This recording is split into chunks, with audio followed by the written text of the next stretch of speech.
Hello bachcho, let's see this question.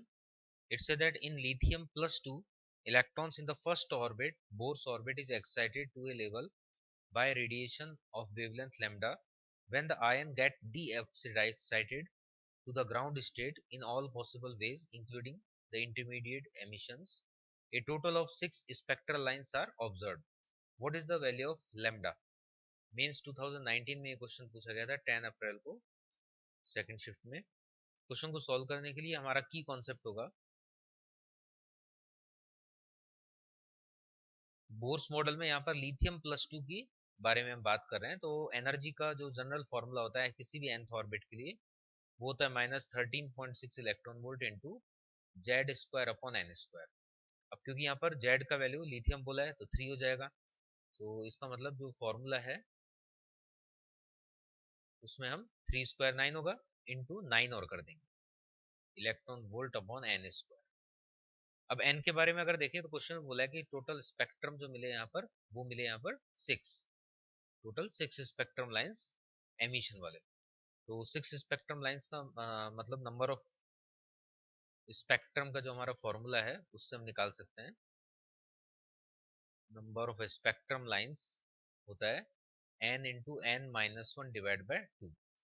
Question में इसको 6 बोला गया है तो यहाँ पर इसको हम सॉल्व कर लेंगे। सो सॉल्व करने के बाद में ये हो जाएगा इधर 12 n square minus n equal to 12। n square minus n and -12 equal to 0। इस टाइप से इसको हम यहाँ पर 4 और 3 लिख देंगे।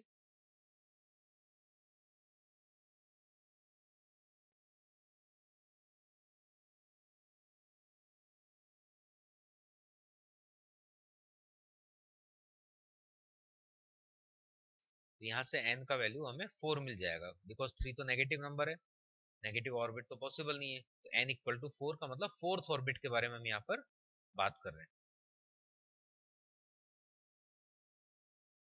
तो इसमें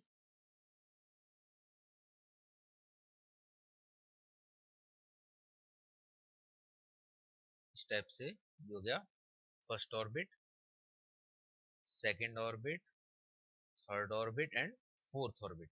तो 4 से 1 में जो इलेक्ट्रॉन आ रहा है उसका हम बात करें तो हमें लेमडा निकालना है और लेमडा भी क्वेश्चन में बोला गया है and excited to a level by radiation of wavelength lambda. तो 1 से 4th तक पहुंचाने के लिए जो यहाँ से फोटोन इंसिडेंट हुआ था उस फोटोन की वेवलेंथ है लैम्डा। तो यहाँ पर जो एनर्जी डिफरेंस है 1 और 4 के बीच में हमें लेना है और एनर्जी का ये फॉर्मूला हमने लिख लिया है यहाँ पर। तो एन का वैल्यू वेरी करके हम निकाल सकते हैं चेंज इन एनर्जी, और ये change in energy equal to हो जाएगा एच सी अपॉन लेमडा। तो यहाँ से हम लेमडा का कैलकुलेशन कर लेंगे। Lambda will be equal to H C upon energy difference. So energy difference देख लेते हैं हम। तो फर्स्ट ऑर्बिट के लिए अगर देखें एन इक्वल टू यहाँ पर 1 पुट करें तो ये हो जाएगा -13.6 इंटू 9। सेकेंड ऑर्बिट में हमारा जो बोर्स मॉडल की जब हम देखते हैं एन इक्वल टू 2 पुट करने पे ये आता है -3.4, तो यहाँ पर इंटू 9 कर देंगे। इधर आता है -1.51, इसको भी इंटू 9 कर देंगे और ये है 0.85, इसको भी हम इंटू 9 कर देंगे। तो ये बन जाएगा लिथियम के लिए। तो इस टाइप से हम हाइड्रोजन को जस्ट लिथियम का जो ऑर्बिट्स का एनर्जी लेवल है उससे यहाँ पे कन्वर्ट कर सकते हैं।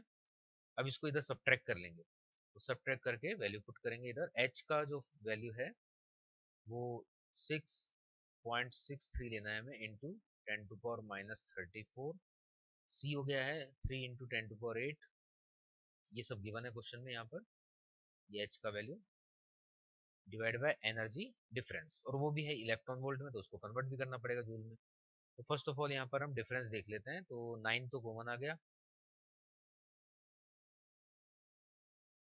एनर्जी डिफरेंस इन दोनों के बीच में आ जाएगा यहाँ पर फाइनल माइनस इनिशियल। तो फाइनल माइनस इनिशियल करेंगे तो 13.6 माइनस हो जाएगा 0.85, और क्योंकि इलेक्ट्रॉन वोल्ट में है तो इसको हम कन्वर्ट कर लेंगे इंटू 1.6 इंटू 10⁻⁻19। अब ये जूल में कन्वर्ट हो गया। तो इस टाइप से इसको सॉल्व करके लेमडा मिल जाएगा हमें यहाँ पर 10.8 nanometre.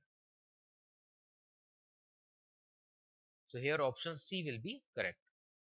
Hope you understand it well. Best of luck.